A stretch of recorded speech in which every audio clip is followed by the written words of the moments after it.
takes our image and the number of seams we want to remove from the image. We iterate over the number of seams.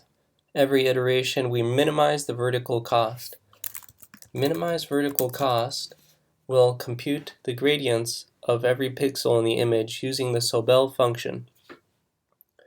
We initialize a table to store the cumulative energies in the image, and we iterate through every pixel in the image, and as we do so we will look at the neighboring 3 pixels above every pixel and accumulate the costs so that each pixel stores a path with the minimum energy from one end of the image to the other.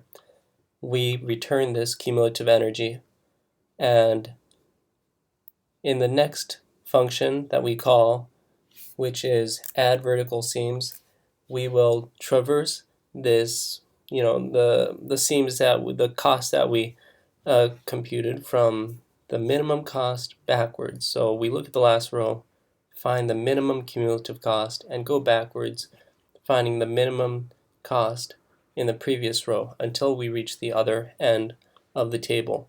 And this will become our seam, which we are going to remove from the image. In the next iteration, you can see that we pass this reduced image into the minimize vertical cost function in order to recalculate the cost, which may have changed. Okay, in the forward reduce function, we are doing something similar. We are going to calculate 3 costs for every pixel.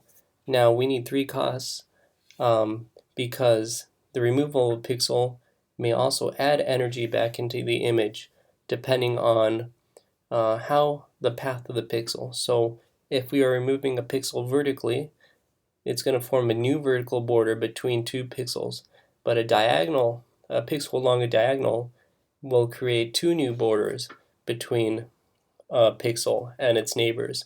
So we need to account for that, and we do that using forward cost matrix, and much like we did before, we will accumulate the costs. That will give us the minimum cumulative cost, and finally we will add the vertical seam along the path that has the minimum cost.